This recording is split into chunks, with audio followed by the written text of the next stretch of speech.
Hello, welcome to this video, and on this video I'm going to be going through my 10 favourite drum intros of all time. And rather just name them, as I would in the past, as I have my lovely studio here, I thought I would come down here and play them. Now that was a little bit of a last minute thought. You know, I came down here just to do it, and I thought I might just pull a little bit off the records and I'll get demonetised. And I thought, well, hang on, you're a drummer, Andy. Why don't you play all your favourite intros? And I thought, well, that should be quite easy. And so I've turned up here completely unprepared. I haven't looked at any transcriptions.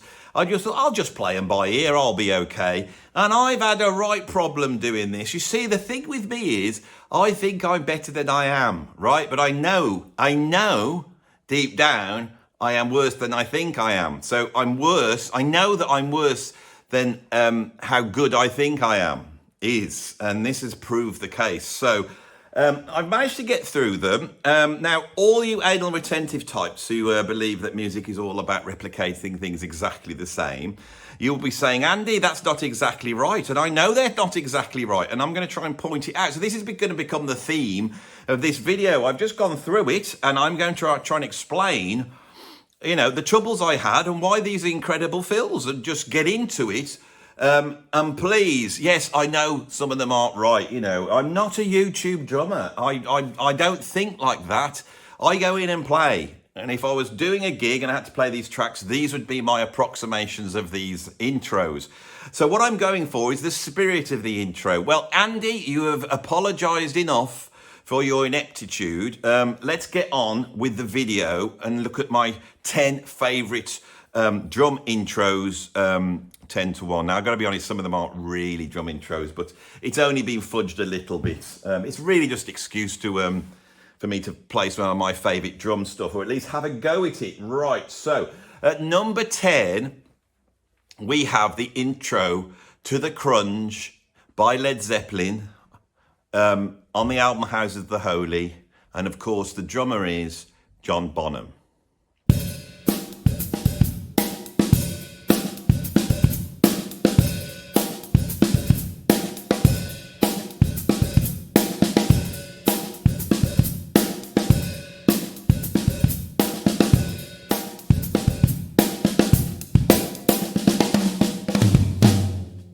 Thing about this, I think it's in, what time is it in?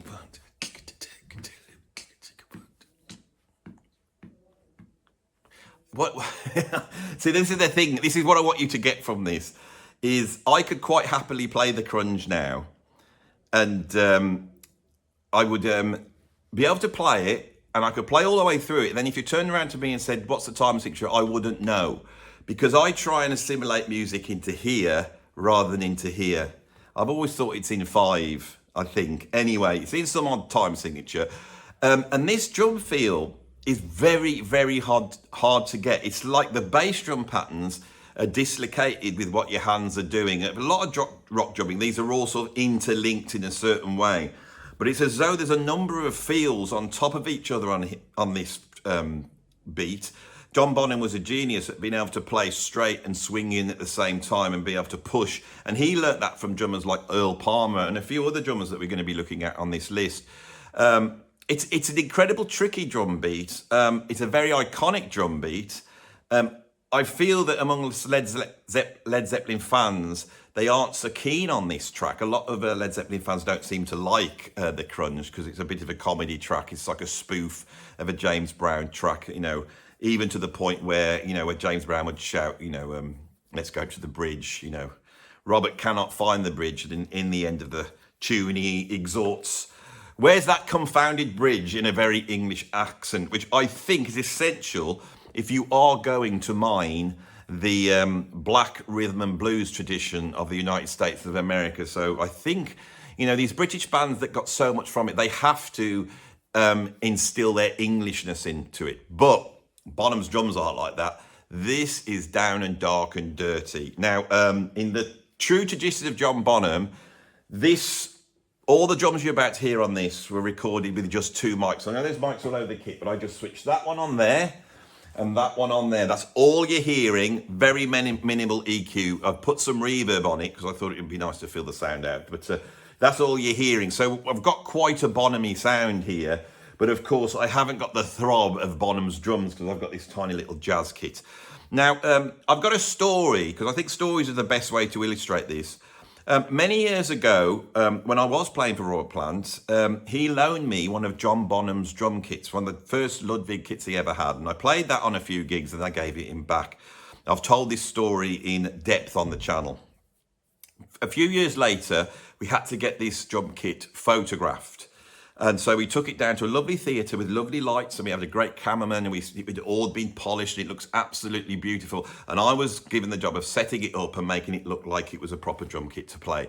So as soon as I got on that kit to play, I got Robert Plant watching me, and I was just about to go into When the Levee Breaks, which you should probably say should be on this list, but it's not. And as I was going to launch into When the Levee Breaks, Robert said, "Do the crunge. That one's hard to do." And I tried to approximate it. So as much as this was quite stressful trying to nail this one in front of you guys, I did have to try and approximate the crunge in front of Robert. Now, I'm pretty sure I wasn't playing it exactly the same way, but he gave me a little round of applause because I managed to pull it off, because in music, it's the spirit that counts. And that is the underlying esoteric theme of this video. Shall we move on to the next one? So the next one is US Drag by the band Missing Persons off the album Spring Session M, and the drummer is Terry Bozzio, and it goes like this.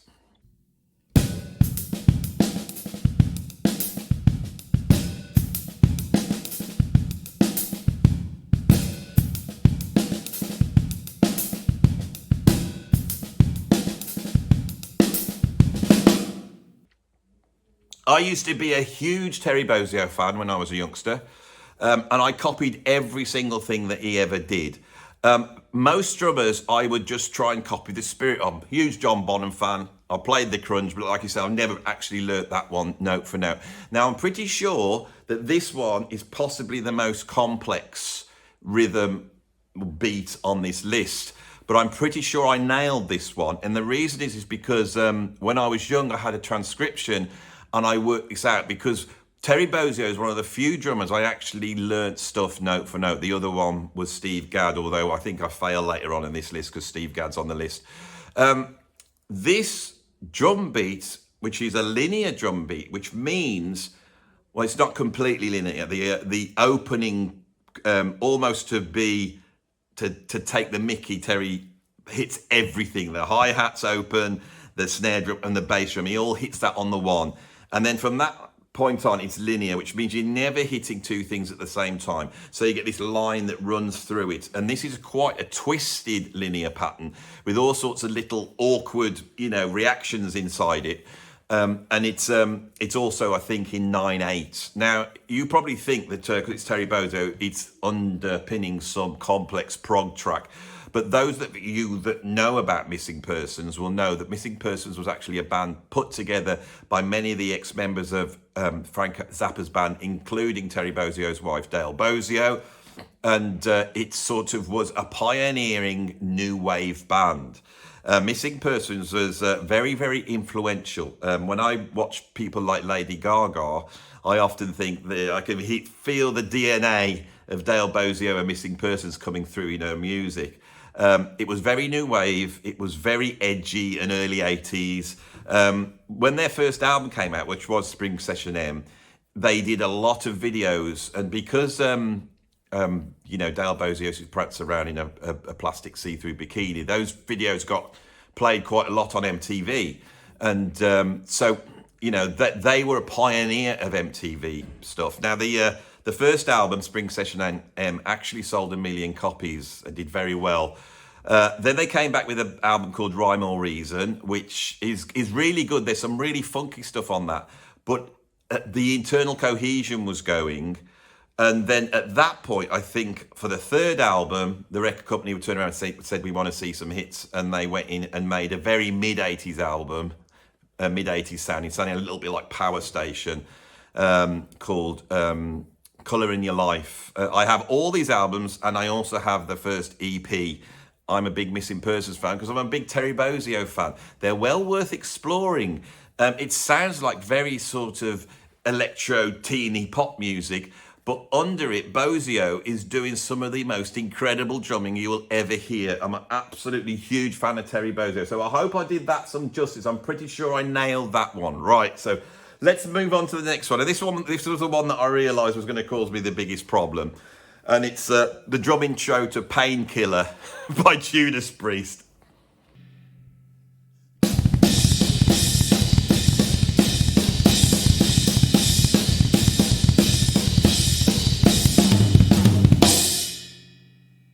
So, I'm not a metal drummer.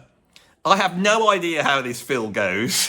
I knew it's iconic and incredible, and it's always blown me away that especially in the 1980s, before people were really hammering the double bass drums, and before the computers came in, you had triggers drums and quantize and all that stuff that's made it all sound so perfect. And who's the drummer on this? It's Scott. Oh, I can't remember. Anyway, this guy is pioneering metal drumming. And when I first heard it, just the blur of double bass drums and all the stuff that was going on. Now, I haven't done the whole of it. I just did the bit up until then when he just drops the tempo and goes into that slower double bass drum thing. I just tried to nail the first bit. And the interesting thing with this beat is the bass drums are very fast, but they're ventilated. In other words, there's gaps in between them. I've seen a lot of people on the internet trying to play this, and they're just blurring bass drums really fast all the way through and then just doing the hand things. It is not that. He's breaking up. So when he hits the cymbals and the snare drum, he's squeezing in the fast double bass drums in between, which is actually much harder and has to be very accurate, I think. This is one of those drum beats that I have a rough approximation of what he's doing, and I try to go for it. And I'm quite pleased. I think I pulled off something that is somewhere near what he did. I know in the comments you will tell me how way off I was.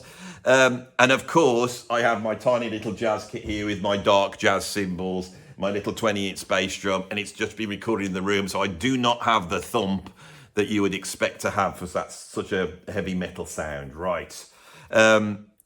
These are pioneering tracks. I was well into the 80s thrash metal drummers when they came out. I thought they were incredible.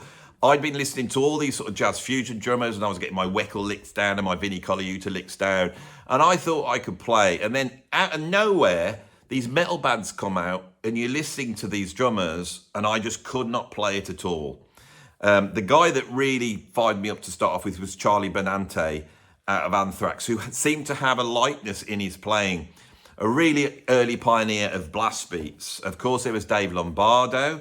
Who else did I listen to at that time? Lars Ulrich. When Master of Puppets came out, I couldn't believe it. And I know he gets knocked, but I feel that Lars Ulrich was really pioneering this type of drumming. And of course, when Master of Puppets came out, there's no computers then. I know it's heavily edited together, but when they are playing, he's really playing that stuff, and it's pretty powerful. Nick Menza from Megadeth was another guy I used to listen to. There's a whole host of drummers that were really pushing the boundaries. And when I go back to listen to them now, what I like the sound of is it just sounds like someone in the room. A lot of this modern metal drumming, which is incredible. There's drummers out there now that I really feel that jazz drumming would benefit by taking in some of the stuff that the metal drummers have done, and vice versa. And I think that's happening. I think the guy from what they called the guitar group, not Polyphia, Animals as Leaders. That guy, can't remember his name. He's one of the greatest drummers on the planet at the moment. He's astonishing, and he seems to be able to go through all the way from jazz and fusion, all the way through to full-on double bass drum metal. And also, I love his sound. His sound has the darkness and warmth of jazz drumming, and then it has the precision and power of metal drumming. I think it's a little bit overproduced on the albums, but when you check him out online just playing, it's incredible. So these metal drummers opened up a certain way of playing. I've done a lot of work to try and speed my double bass drums up. I hope I nailed the speed on that. And that is totally from the influence of modern metal drumming. And I've had to study a lot of the techniques that these guys are pioneers of. And if the drummer in Judas Priest at this time was Scott Travis, which I think that's the name now, I think this iconic intro really upped the game in terms of metal drumming. Shall we move on right to the other end of the spectrum? So it's at number 7, I have